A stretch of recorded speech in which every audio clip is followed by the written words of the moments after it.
Orta gün qonaqlarımızla davam edir. Dövlət başçısı İlham Əliyev Türk Dövlətləri Təşkilatına üzv dövlətlərin hökumət başçılarını qəbul edərkən üzv dövlətlərlə əlaqələrimizə toxundu və iqtisadiyyatımızda müəyyən irəliləyişlərin əldə olunduğunu qeyd etdi. Bildirdi ki, üzv dövlətlərin iqtisadiyyatına 20 milyard dollardan çox sərmayə qoyulub.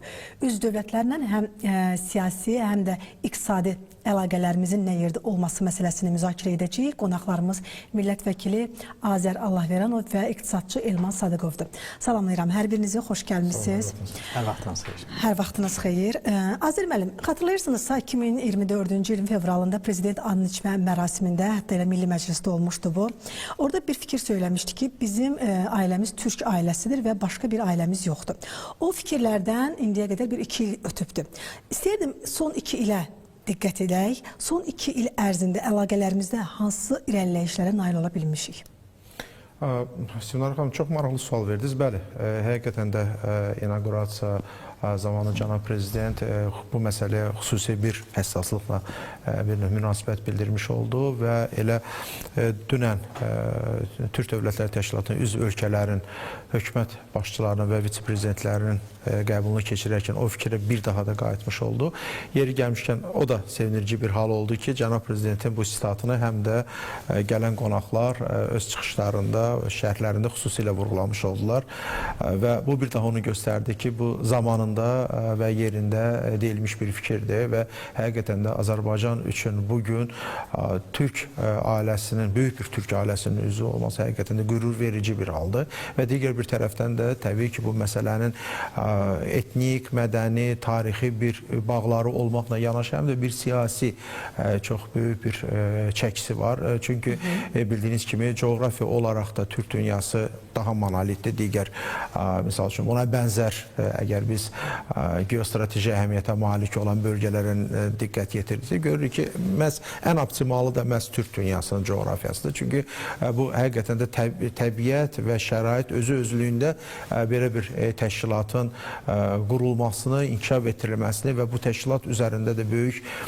bir strateji əhəmiyyət daşıyan layihələrin birgə həyata keçirilməsini bir növ şərtləndirir və nəticə etibarilə cənab prezident dedikdə ki, Türk ailəsindən başqa bizim ailəmiz yoxdur. Bu da bir mesajdır, yeri gəlmişkən. İndi imkan olsa onu da təhlil edərik və eyni zamanda burada önəmli olan məsələ nədən ibarətdir? Cənab prezident bu fikri vurğulayarkən, indi siz 2 illik bir tarixçiyə nəzər salmağımı xahiş etdiniz məndən. Mən ona qədər bir fikri xüsusilə bildirmək istəyirəm ki, cənab prezident həm də bir məsələyə dünən çox vacib bir münasibət bildirdi ki, bizim Türk Dövlətləri Təşkilatının üzv olan ölkələr arasında hər hansı bir fikir ayrılığı yoxdur. Yəni biz kifayət qədər monolitik və Türk Dövlətləri Təşkilatı heç bir digər təşkilatlarla da hansısa bir rəqabətdə deyil. Yəni siz fikir verirsiniz, Türk Dövlətləri Təşkilatının ən azından son Qəbələdə keçirilən zirvə toplantısında da qəbul etdiyi bir qərar vardı. Türk Dövlətləri Təşkilatı plus formatı.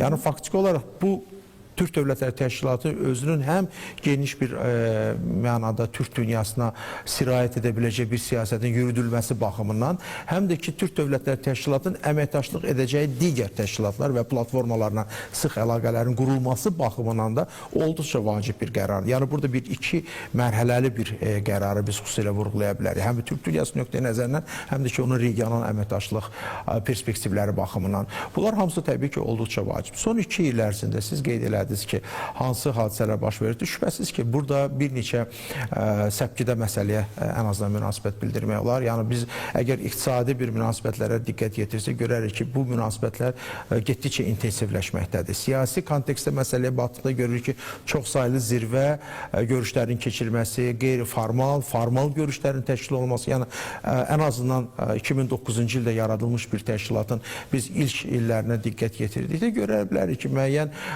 məqamda, yəni bir qədər, ildə bir dəfə ya 2 ildə bir dəfə toplantıların keçirilməsi və digər məsələlər, amma 2 il ərzində keçirilən biz tədbirlərin dinamikasına nəzər saldıqda görürük ki, bu dinamika olduqca intensivdir və çox vacib bir qərarlar qəbul olunur. Bu qərarlar həm siyasi nöqteyi nəzərdən olduqca vacibdir, həm də ki, iqtisadi nöqteyi nəzərdən. Təbii ki, sosio-mədəni, tarixi, vahid əlifba və digər digər məsələlər ortaq deyil. Bax, bu məsələlər təbii ki, olduqca vacibdir. Amma bəlli məsələdir ki, siyasət geosiyasəti, geopolitikanı müəyyənləşdirir. Və nə qədər də siyasi bağlarımız güclü olarsa, bir o qədər də təşkilatın həm institusional bağları, dayaqları, həm də ki, qarşılıqlı əlaqə və münasibətlər şübhəsiz ki, gələcək perspektiv mahiyyət daşıyan layihələrin uğurlu şəkildə həyata keçirilməsi üçün çox əlverişli bir zəmin yaratmış olur. Bu 2 il ərzində qəbul edilən qərarlar, imzalanan bəyanatlar, sonra eyni zamanda burada bir vacib nüans nədən ibarətdir? Bir var, Türk Dövlətləri Təşkilatı formatı daxilində görüşlərin keçirilməsi, qərarların qəbul edilməsi, sənədlərin imzalanması. Bir də var ki, həmin o Türk Dövlətləri Təşkilatının nüvəsini təşkil edən 2 və 3 tərəfli görüşlərin intensivləşdirilməsi. Bax, bu 2 il ərzində bu 2-3 tərəfli, hətta bəzi hallarda 4 tərəfli münasibətlərin daha da intensiv şəkildə həyata keçirildiyini biz görmüş olduq ki, bu da nəticə etibarilə Türk Dövlətləri Təşkilatının ümumi potensialını və geostrateji əhəmiyyətini bir qədər də artırmış oldu.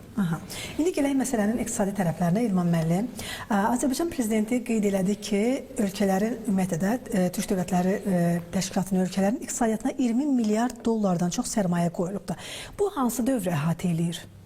Bu ümumiyyətlə indiyə qədər, hal-hazıra qədər, son 20 il ərzində və bu investisiyanın da əsas hissəsi Türkiyəyə aiddir. Təxmin 14 milyarddan biraz çox və Türkiyəyə qoyulmuş investisiya ümumiyyətlə öz iqtisadi və siyasi çəkisinə görə çox həlledici bir investisiyadır. Yəni hətta onun iqtisadi çəkisi o qədər yüksəkdir ki, qoyulan investisiyanın nominal dəyərini aşır.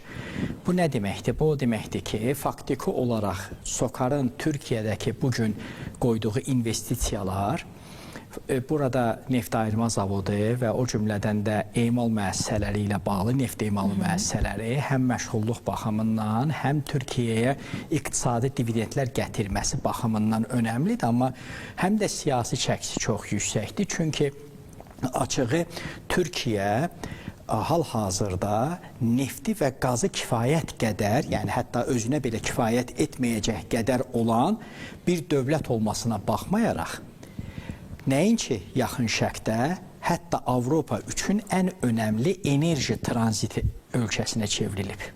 Və bu da faktiki olaraq Türkiyənin qurduğu vaxtilə yürütdüyü siyasətlə bağlıdır ki, burada da Azərbaycanın payı və töhfəsi müqayisə olunmaz dərəcədədir. Çünki sizin faktiki olaraq əgər neftiniz və qazınız yoxdursa, amma Avropanın neft və qazla təminatında önəmli bir rol oynayan strateji tranzit bir dövlətə çevrilməyi bacarmısınızsa, bu əlbəttə ki, düzgün yürüdülmüş bir siyasətdir. Amma burada önəmli, onu da qeyd etmək istəyirəm ki, əgər Azərbaycanın nefti və qazı olmasaydı, bəlkə də həmin vəziyyətdə yaranmazdı. Çünki burada Bakı-Tbilisi-Ceyhan, TANAP layihəsi, Cənub qaz dəhlizi və s.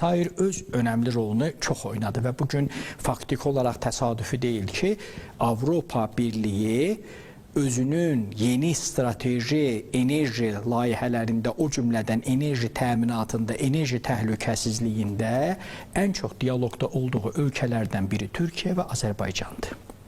Və bu təsadüfi deyil. Yəni biz faktiki olaraq Türkiyə və Azərbaycan, xüsusilə Azərbaycan nefti, o cümlədən Qazaxıstan nefti və o cümlədən Qazaxıstan nefti də hal-hazırda bildiyiniz kimi Azərbaycan üzərindən Avropaya daşınır. O cümlədən qaz məsələləri və digər ilbə-il artmaqda olan, onu da qeyd edeyim ki, qaz tədarükü, Türkmənistan amili və s. nəticə etibarilə bu faktiki olaraq Avropa üçün önəmli bir rol oynayır. Amma bütün bu dəhlizlərin, bütün bu marşrutların hamısı Türk üzərindən keçir. Və Türkiyənin bu marşrutları indiyə qədər, kifayət qədər həm təhlükəsizliyini təmin etməsi, həm çox düzgün, neytral bir siyasət yürütməsi bu hal-hazırda dünyada ən vacib faktora çevrilib ki, ölkələr öz ticarət öhdəliklərini, yəni müqavilə öhdəliklərini siyasi ambisiyalarından ayıra bilsinlər. Artıq dünyada bu bir-birinə qarışmış vəziyyətdədir, bilirsiniz. Hər hansı bir ölkə, hər hansı bir ölkəyə qarşı embargolarda məhz iqtisadi amillərdən istifadə edirlər, müəyyən kaprizlər və s. Türkiyə və Azərbaycan belə ölkələr deyil və bunu Avropa İttifaqı da gördü, Yaxın Şərq də gördü və nəticə etibarilə bu gün Türkiyə artıq təkcə Avropa İttifaqının deyil, Suriyanın, artıq bundan sonra növbəti mərhələlərdə Livan və o cümlədən də digər ölkələrin də enerji təhlükəsizliyində və təminatında önəmli bir rol oynayan ölkəyə çevrilməkdədir. Və bunun da əsas amili qeyd etdiyim kimi, öncəki bütün layihələrdə Türkiyənin öz ticarət öhdəliklərini, yəni tranzit ölkə kimi öhdəliklərini qeyri-şərtsiz yerinə yetirməsidir. Bu da çox önəmli amildir. Çünki biz hal-hazırda artıq gördük ki, dünyada neftinizin və qazınızın olması kifayət deyil. Resursunuzun olması kifayət deyil. Həmin resursun dünya ölkələrinə, beynəlxalq bazarlara çıxarılması önəmli məsələdir. Çünki bir çox ölkələr var ki, nefti və qazı var, lakin beynəlxalq bazarlara çıxarılmır. Bu və ya digər səbəbdən. Məsələn, bəzi ölkələr siyasi səbəblərdən embargo və s. Amma məsələn, Qətər kimi bir ölkə heç bir embargosu yox, dünyada böyük bir çəkisi var. Amma öz qazını, halbuki dünyanın böyük qaz ehtiyatları Qətərdədir və bu gün dünya qazının da 20% maliyyələşdirilmiş qazın 20%-ni təkcə Qətər verir. Və belə bir ölkənin qaz boru xətti ilə Avropaya çıxa bilməməsi elə indiyə qədər də bu ciddi bir siqnaldır. Bu mümkün deyil, yoxsa özləri belə təşəbbüs göstərmirlər yəni? Müəyyən səbəblər var. Məsələn, Qətərin faktiki olaraq indiyə qədər Avropaya çıxması üçün qaz kəməri, çox yaxşı suala toxundunuz, mən bunu biraz açım. 2001-ci ildə bu məsələ razılaşdırılmışdı. Bu qaz kəməri keçəcəkdi Suriya üzərindən.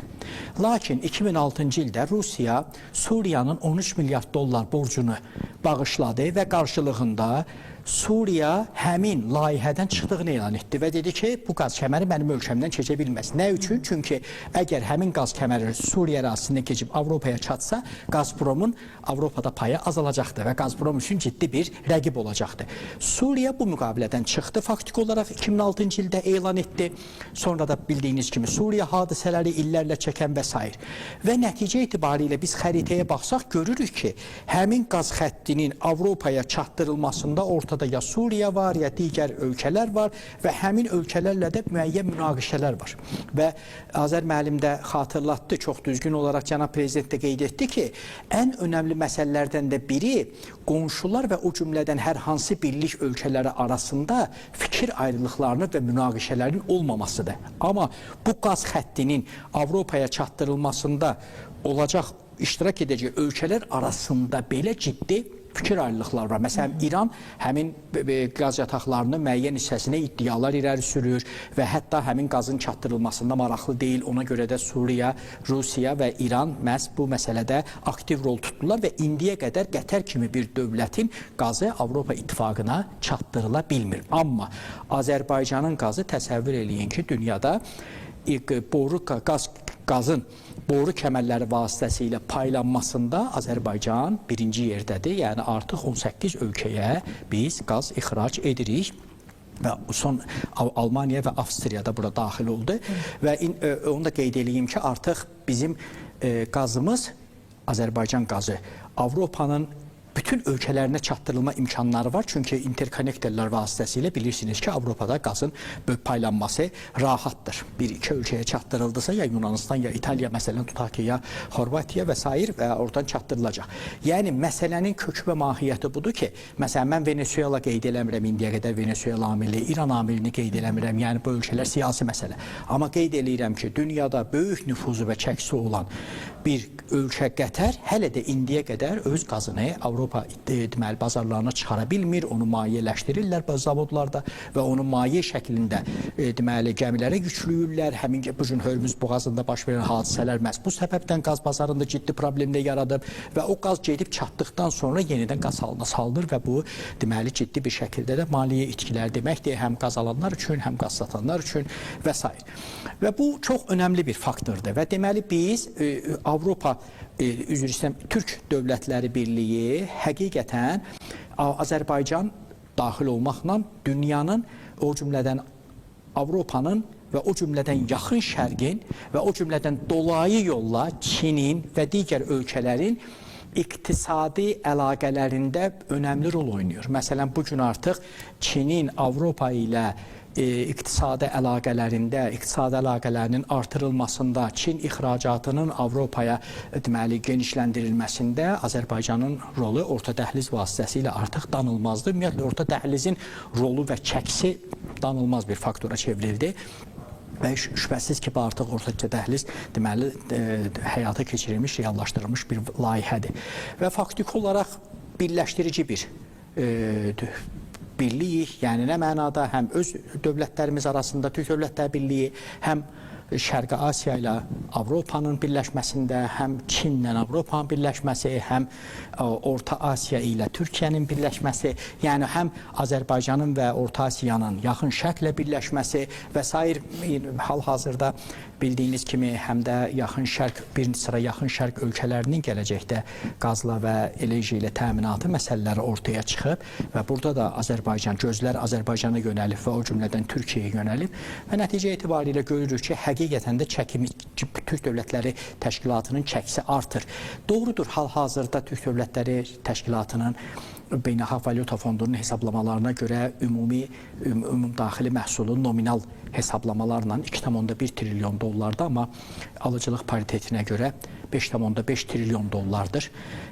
Yavaş-yavaş bu artacaq və o cümlədən də Türk Dövlətləri Birliyinə üzv olan ölkələrin öz aralarındakı ticarət dövriyyəsi 7,3 milyard dollardır. Bu kifayətdirmi? Xeyr. Və o səbəbdən cənab prezident qeyd etdi ki, əslində nazirlər deməli nazirlərin iştirakı ilə bu iclasların əsas məqsədi, bu strukturun yaradılmasının əsas məqsədi ölkə başçıları tərəfindən qəbul olunan fikirlərin, ideyaların, müqavilələrin, layihələrin həyata keçirilməsi üçün gözəl bir icra mexanizmidir və buna da böyük ehtiyac var və düşünürəm ki, öz işinizi və qeyd etdi, ilbəil daha da yüksək səviyyədə həyata keçirəcəksiniz. Bu çox önəmli faktordur və nə üçün bunu qeyd etdim? Çünki Türk Dövlətləri Təşkilatına daxil olan üzv ölkələrin bir-birləri arasındakı potensial imkanlar ölçülsə, çünki burada mən texniki məsələlərə getmək istəmirəm, son 2 cümləmi qeyd edəcəm.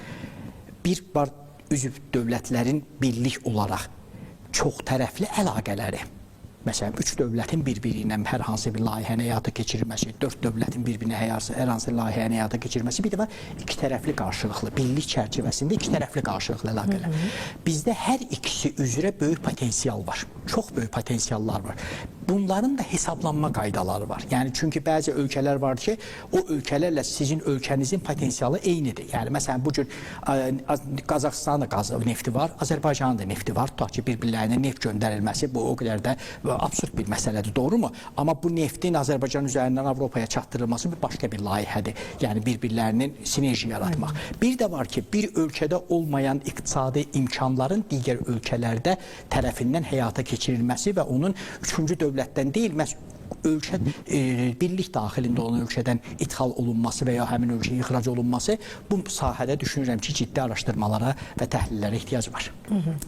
Azər müəllim, biz Türk Dövlətləri Təşkilatının potensialından danışırıqsa, düşünürəm ki, əlaqələrimizə də bir diqqət yetirək. Bilmirəm, bəlkə mənlə razılaşarsınız, bəlkə də yox. Sanki bu Vətən müharibəsindən sonra Türk Dövlətləri Təşkilatının əlaqələri daha sıx olub, daha yaxınlaşıblar. Təbii ki, indi burada biz qeyd elədik, burada başda Azərbaycan, Türkiyə mühüm rol oynayır. Ümumiyyətlə, həmin o Türk dövlətlərinin Qarabağda və Şərqi Zəngəzurda belə də ki, göstərdiyi dəstək fonunda ümumiyyətlə onların ümumi əlaqələrini necə şərh eləmək olar? Təbii ki, məsələyə bu kontekstdə də yanaşmaq olar ki, 44 günlük Vətən müharibəsindən sonra Azərbaycanın əldə etdiyi parlaq zəfər şübhəsiz ki, Türk Dövlətləri Təşkilatının daha da monolit olmasına xidmət eləyə biləcək bir şərait yaratmış oldu. Çünki əlavə bir stimul da qatmış oldu. Çünki real olaraq digər Türk Dövlətləri Təşkilatının biz spektrinə nəzər saldıqda görərik ki, onlarda Qarabağ kimi problem mövcud deyildi. Və Azərbaycan ola bilsin ki, bu 30 il ərzində bu işğala məruz qalan bir tərəf kimi eyni zamanda zamanda çox vacib olan və həm də Türk Dövlətləri Təşkilatının inkişaf strategiyasına cavab verə biləcək layihələrin uğurlu şəkildə reallaşdırılması üçün də o lazım olan şəraiti istədiyi səviyyədə qura bilmirdi. Baxmayaraq ki, hörmətli Elmam müəllim qeyd elədi, Bakı-Tbilisi-Ceyhan, Bakı-Tbilisi-Qars, Bakı-Tbilisi-Ərzurum layihələri var idi. Bu layihələr bəli bir segment üzrə inkişaf etdirilirdi. Amma daha tam potensialı ilə Cənubi Qafqaz bölgəsinin imkanlarını istifadə etmək baxımından həmin o işğal altında olan ölkəmizin 5də1 hissəsi və digər tərəfdən də separatçılığın, yəni separatçılıq da bu potensial münaqişənin davamlı şəkildə qalmasına xidmət eləyə biləcək bir güc və qüvvət mərkəz olduğunu da nəzərə alsaq, təbii ki, belə bir şəraitdə Türk Dövlətləri Təşkilatının inkişaf potensialını ortaya qoya biləcək integrativ layihələrin həyata keçirilməsində müəyyən problemlər var idi. Həmin o 44 günü vətən müharibəsindən sonra torpaqların işğaldan azad olunması nəticə etibarilə həmin o dediyim integrativ layihələrin tam spektr üzrə həyata keçirilməsi üçün çox əlverişli bir mümbit bir şərait yaratmış oldu ki, bu da nəticə etibarilə dəfələrlə 44 günü vətən müharibəsindən sonra keçirilən zirvə görüşlərində xüsusilə dilə gətirilən bir məsələ oldu. Yeri gəlmişkən Zəngəzur layihəsi barədə, yəni biz burada dəfələrlə sizin studiyada müzakirə eləmişik. Zəngəzur layihəsi necə mümkün ola bilərdi əgər torpaqlar işğal altında təbii ki. Belə olduğu təqdirdə biz tək Zəngəzur layihəsi yox, bütövlükdə bir qədər də geniş baxsaq, həm də orada müəyyən enerji layihələrinin həyata keçirilməsi, nəqliyyat layihələrinin həyata keçirilməsi, kommunikasiyaların açılması, gələcəkdə fiber optik nəqllərin Ermənistan üzərindən Naxçıvan və Türkiyə istiqamətində çəkilməsini nəzərə alsaq, yəni görürük ki, burada kifayət qədər geniş spektri, iqtisadi zəminli layihələrin həyata keçirilməsi üçün çox əlverişli bir şərait yaradılmış oldu. Bu nəyə gətirdi, çıxartdı? Bəli, Türk Dövlətləri Təşkilatında daha iddialı, daha cəsarətli qərarların qəbul olunmasına xidmət edən bir şəraitin formalaşmasına səbəb oldu. Çünki siz diqqət yetirsəz 44 günün vətən müharibəsindən qədər, indi mən həm də Türk Dövlətləri Təşkilatının qeyri-hökumət təşkilatları platformasının baş katibi olaraq da bu fikri xüsusilə söyləyirəm. Məsələ bundadır ki, 44 günün vətən müharibəsinə qədər bəzi hallarda qərarlar qəbul edilən zaman bir qədər ehtiyatlanmalar var idi, bir qədər çəkinəcəklik var idi. Çünki bir istənilən integrativ layihələrin, xüsusilə də qütbləri əlaqələndirən layihələrin həyata keçirilməsindən söhbət gedirsə, olduqca önəmli olan məsələ siyasi sabitlikdir. Yəni, siyasi sabitlik olmadan həmin o iqtisadi zəmini layihələrin həyata keçirilməsi və ya hansısa bir iqtisadi inkişaf strategiyaların müəyyən olunması və ya onun əlçatanlığının təmin olunması olduqca çətindir. Siz bir qədər əvvəl Elmam müəllimə sual verəndə Qəttarla bağlı. Qəttarın Suriya məsələsi faktiki olaraq Qəttar özü həmin o siyasi oyunların, o regional müstəvidə baş verən proseslərin bir qurbanı oldu. Çünki baxmayaraq ki, Qəttar, bəli, hətta Suriya belə məsələsi də öz müsbət həllini tapmış olsaydı belə, Suriya deyək, Rusiyanın o addımına qarşılığı ilə cavab verməsəydi belə, digər dövlətlərin ərazisində yenə də münaqişələr mövcud idi, yenə də fikir ayrılığı mövcud idi.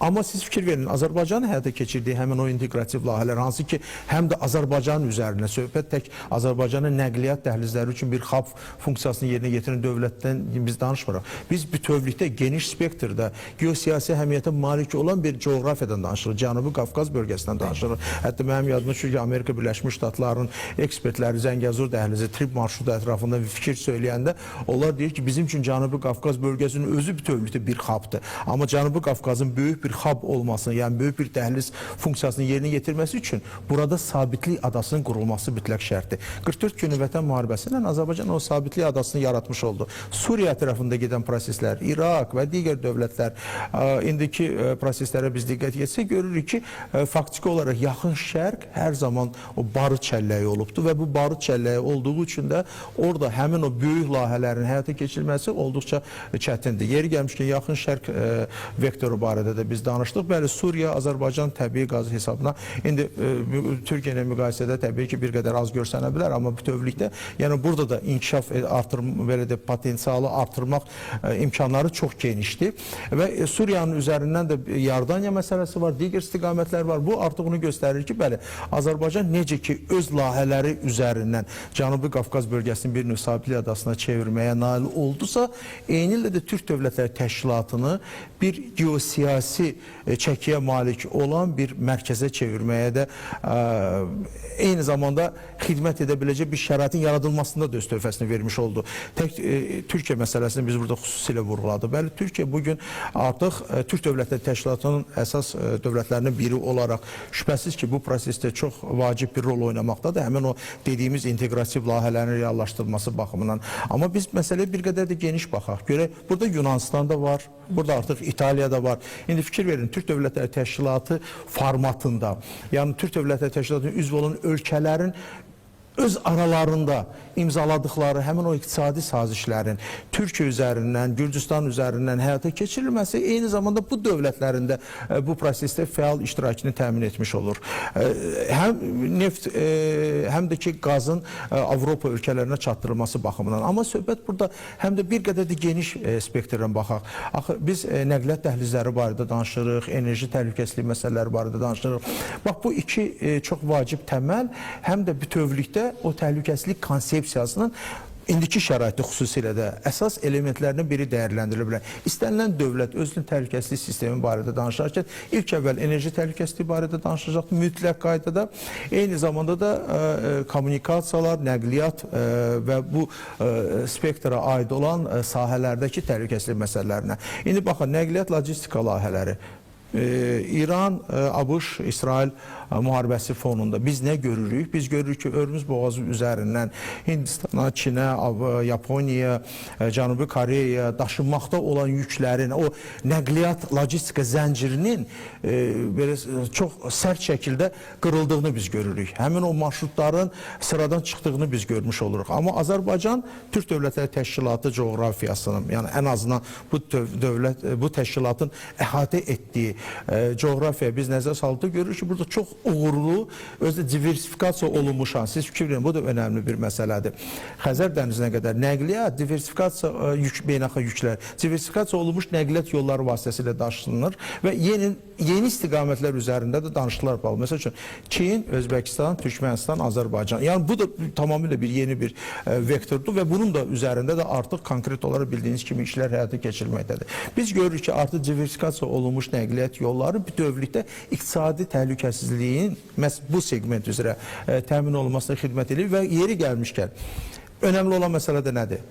Həm nəqliyyat logistika yolları, həm də ki enerji təhlükəsizliyi məsələləri bunlar faktiki olaraq paralel olaraq inkişaf etdirilməkdədir. Yəni bugün Zəngəzur dəhlizi açılırsa bu tək dəmir yolu deyil, bu tək avtomobil yolu deyil, bu həm də kommunikasiyaların çəkilməsi üçün istifadə olunan ərazidir, bu həm də nəqillərin çəkilməsi üçün nəzərdə tutulan ərazidir və nəticə etibarı biz görürük ki, Cənubi Qafqaz bölgəsinin kifayət qədər böyük potensialı var. 44 günün Vətən müharibəsində qazanılan zəfər o potensialın uğurlu şəkildə həyata keçməsi üçün çox geniş imkanlar yaratmış olur və bunun üzərində də Türk Dövlətləri Təşkilatının həm iqtisadi, həm də siyasi perspektivlərinin müəyyən olunması təbii ki, nəinki mümkündür, hətta bu yaxın perspektivə hesablanacaq çox vacib sənədlərin imzalanmasını nəzərə alsaq, çox uğurlu şəkildə bir inkişaf modelini ortaya qoymağa müvəffəq ola biləcək bir təşkilatdan biz söhbət edirik. Təbii. Elman müəllim, biz orta dəhliz, Transxəzər və elə bura Zəngəzur dəhlizində əlavə edə bilərik ki, ümumiyyətlə Türk Dövlətləri Təşkilatı coğrafiyasında bunların əhəmiyyəti nədən ibarətdir? Ümumiyyətlə orta dəhlizin əhəmiyyəti get-gedə artmaqdadır. Hətta bundan sonra da davamlı olaraq artacaq. Çünki hörmətli millət vəkilimiz də qeyd etdi, yaxın şərq barıt kəllə idi, tarixən də belə olub və bundan sonra da yəqin ki, bu şəkildə təəssüf ki, davam edəcək. Və ona görə də cənub marşrutları, təkcə yaxın şərq məsələsi deyil, orada Yəmən amili var, orada Afrika məsələləri var, orada hazırda mübahisə. Bəli, şimal nəqliyyat dəhlizi artıq gündəmdən demək olar ki, çıxmaqdadır. Və bu səbəbdən orta dəhliz artıq öz əhəmiyyətini kifayət qədər artırdı və artırmaqda davam edir. Dünyada beyin mərkəzlərinin analiz aparırlar və onların analizləri müəyyən teoriyalar, fərziyyələr və bir də elmi məsələlər, nəticələr üzərində qurulur. Məsələn, konkret sual qoyurlar ki, A nöqtəsindən B nöqtəsinə daşınan məhsul hansı ölkələrdən keçir və burada tədarük zəncirinin qırılma ehtimalı nə qədərdir? Bu ehtimal ölçülür. Və bu gün görürlər ki, Çindən Avropa İttifaqına gedən məhsullar, burada təkcə özdə Çindən getmən məhsullardan söhbət getmir. İndi mən qeyd edəcəm, burada yaşıl enerji var, burada elektrik xətti var gələcək üçün və s. və s. Həm də üzr istəyirəm, önəmli məsələ də həmin o konteynerləri, yəni o yükləri daşıyan o milyonlarla konteynerlərin geri daşınması da önəmli məsələdir. Bəli, iki tərəfli yol olacaq. Bu da mütləq şərtdir və bunun üzərində də düşünülür təbii. Və görürlər ki, bu hansı ölkələrdən keçirsə, birincisi bu ölkələrdə sabitlik nə dərəcədədir? İkinci məsələ, bu ölkələr hansı hərbi bloklara qoşulub? Üçüncü məsələ, bu ölkələrin həmin A və B nöqtəsində olan ölkələrlə hansı iqtisadi, belə deyək, problemləri var? Dördüncü məsələ, bu ölkələrin özlərinin arasında hansı problemlər var? Və ona görə də cənab prezident onu vurğuladı ki, Türk Dövlətləri Təşkilatına daxil olan ölkələr arasında heç bir fikir ayrılığı yoxdur. Yəni, bugün A nöqtəsindən B nöqtəsinə gedən məhsullar Qazaxıstandan, Özbəkistandan və ya Türkmenistandan keçir, Azərbaycandan və Türkiyədən keçirsə, bu ölkələr arasında hər hansı bir fikir ayrılığı problem yoxdur ki, gələcəkdə məsələn Özbəkistan həmin məhsulların yolunu kəssin ki, bu Azərbaycandan keçməyəcək, çünki onunla mənim münaqişəm var.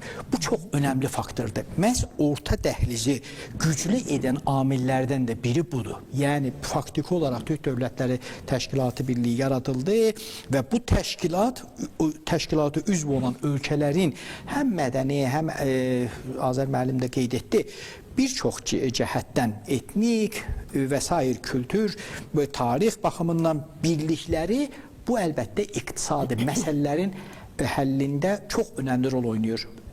Cənab prezident bir məsələni də qeyd etdi, hətta hiss olundu, biraz belə mesaj şəklində onu qeyd etdi ki, hal-hazırda çəkilmiş dəmir yolları, çəkilməkdə olan dəmir yolları 15 milyon ton güc üçün, illik 15 milyon ton güc üçün hesablanıb.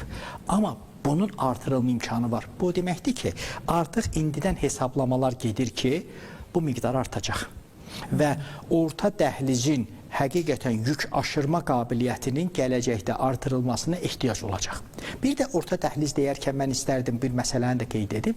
Burada təkcə yüklərin daşınmasına söhbət getmir. Artıq orta dəhliz bir marşrut, yüklərin daşınması kimi olan klassik dəhliz anlamından çıxıb.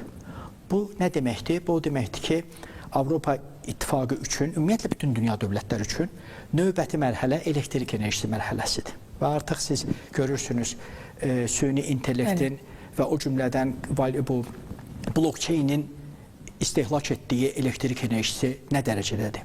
Və yaxud da data mərkəzləri yaradılır və yaxud da elektromobillər. Yəni, alternativ enerjinin çəkisi artır, amma həm də elektrik enerjisinə tələbat qat-qat artır. Və elektrik enerjisinə artan tələbat artıq xüsusilə alternativ enerji mənbələrindən alınan, burada ən böyük potensial olan regionlardan biri Orta Asiya dövlətləridir. Və Orta Asiya dövlətlərindən də yerləşdirilən istər külək enerjisi, istər günəş panelləri, istər külək turbinləri, oradan alınan enerji də Azərbaycanın üzərinə keçəcək.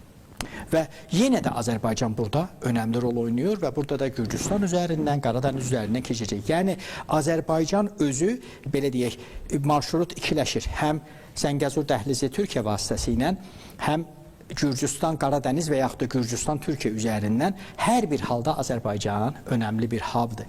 Ona görə də artıq bugün orta dəhliz həyata keçəcək, keçməyəcək sualları demək olar yoxdur. Artıq bu aksiyondur. Orta dəhliz gerçəkləşdi, həyata keçəcək.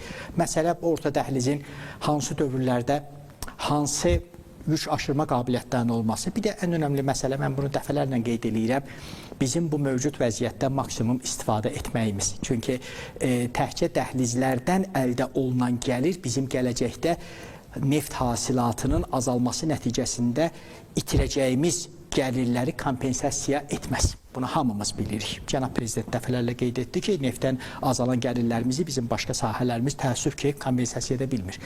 Amma biz əgər həmin dəhlizlərin ki, mərkəzində olan bir dövlətik, həmin dəhlizlərin ətrafında gələcəkdə istər Çin, istər Cənubi Koreya, istər digər ölkələr, istər Orta Asiya ölkələri, istər Türkiyə, həmin ölkələrlə bir müqavilələr bağlamaq və orada istehsal emal müəssisələri, birgə müəssisələr, İtaliyanın özü ilə də ola bilər və s.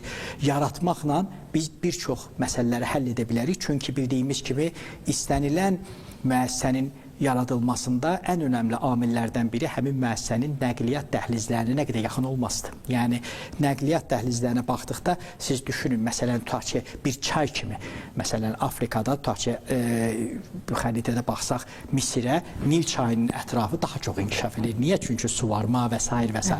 Nəqliyyat dəhlizini də iqtisadiyyatda bir çay kimi, bir kanal kimi düşünə bilərik və həmin kanalın ətrafında böyük müəssisələrin qurulması bu çox önəmlidir və nəzərə alaq ki, Azərbaycan təkcə deməli, uzaq şərqdən gələn məhsulların Avropaya deyil, həm də yaxın şərqə ötürülməsində rol oynayacaq. Bu çox önəmli amildir. Yəni, biz orada dəhliz dedikdə bir tərəfdə Çin, bir tərəfdə London düşünürük, doğru mu? Amma bunu belə düşünməyək. Bir tərəfdə Çin düşünək, bir tərəfdə Yaponiya, Cənubi Koreya düşünək və bir tərəfdə də İordaniya düşünək, Suriya düşünək, Livan düşünək və digər yaxın şərq ölkələri düşünək və nəzərə də alaq ki, bu ölkələrin özlərinin hələ iqtisadiyyatları inkişaf mərhələsindədir. Yəni, doymuş iqtisadiyyatlar deyil. Yəni, bu ölkələrin iqtisadiyyatları da inkişaf eləyəcək və ona görə Azərbaycan həm Avropa üçün, həm yaxın şərq üçün, həm uzaq şərq üçün önəmli bir rol oynayan ölkəyə çevrilməkdədir və mən düşünürəm ki, biz bundan maksimum istifadə etməyə bacaracağıq.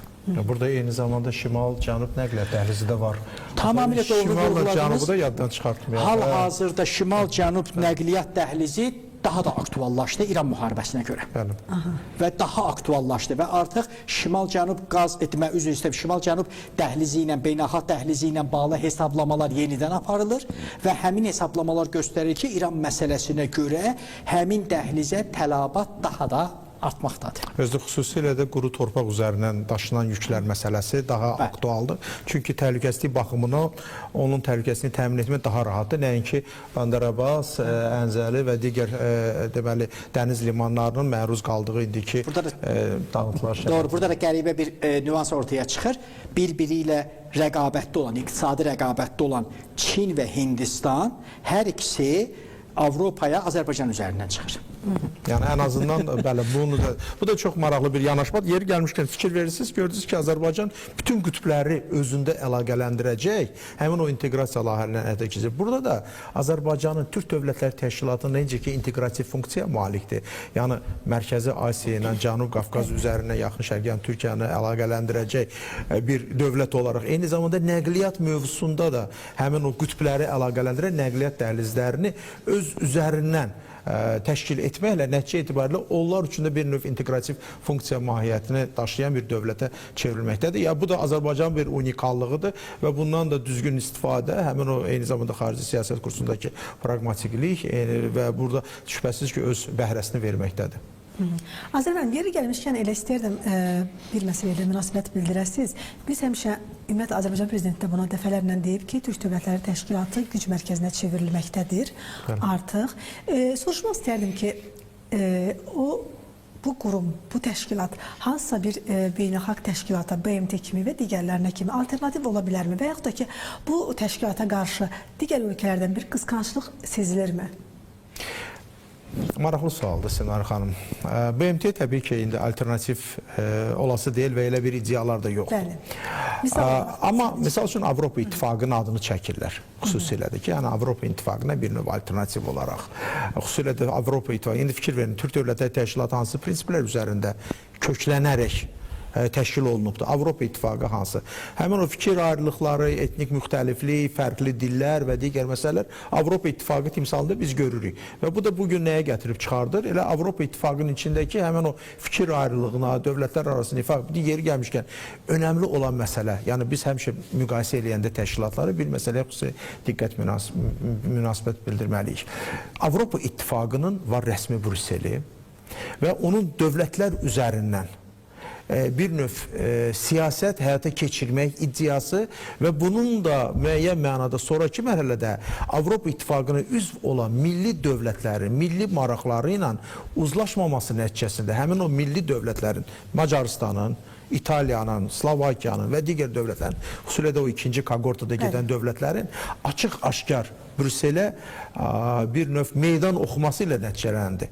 Bu nədən baş verdi? Çünki Avropa İttifaqı zamanında yarananda iqtisadi bir təsisat olaraq, ittifaq olaraq yaranmışdısa, sonraki mərhələdə Avropa İttifaqının daha çox siyasiləşmiş bir struktura çevrilməsi rəsmi Brüsseli həmin o milli dövlətləri öz maraqları üçün istifadə etmək istəyinə gətirib çıxartdı ki, bunu da artıq həmin o milli dövlətlər öz milli maraqlarını, suveren hüquqlarını qorumaq istəyən dövlətlər bunu açıq-aşkar çəkinmədən Brüsselə bildirirlər. Hətta yadınıza düşür, Donald Trump prezident seçildikdən sonra, onun inaugurasiyasından sonra Avropa İttifaqına üzv olan dövlətlərin bir neçəsinin rəhbərləri birbaşa olaraq getdilər Donald Trumpla görüşlər. Bunu Avropa İttifaqı üzərindən eləmədilər. Və təbii ki, Avropa İttifaqının içində də, məsələn, Avropa Komissiyası, Ursula von der Leyen'in digər təsisatlarla, institutlarla olan fikir ayrılığı da ona gətirib çıxardı ki, hətta Çin mövzusunda belə Avropa İttifaqının siyasi mövqelərdən çıxış etməsi Çindən bir qədər uzaq düşməsi ilə gətirib çıxartdığı halda Ursula von der Leyen'in Çinə səfər etməsi, Avropa Komissiyası ilə Çin arasında müəyyən sazişlərin bağlanması və Mərkəzi Asiya mövzusu üzərindən əməkdaşlıq məsələlərinə dair razılığın əldə olunmasını gətirib çıxartdı. İndi gəlin görə Türk Dövlətləri Təşkilatına nə baş verir? Biz tez-tez təmasda oluruq Türk Dövlətləri Təşkilatına üzv olan ölkələrin müəyyən dairələrindən, o cümlədən də mən Vətəndaş Cəmiyyəti institutlarından da təmasda oluruq. Həmin o bizim QHT platforması üzərindən. Burada onlar üçün önəmli olan məsələ odur ki, Türk Dövlətləri Təşkilatının bir vahid amalı var.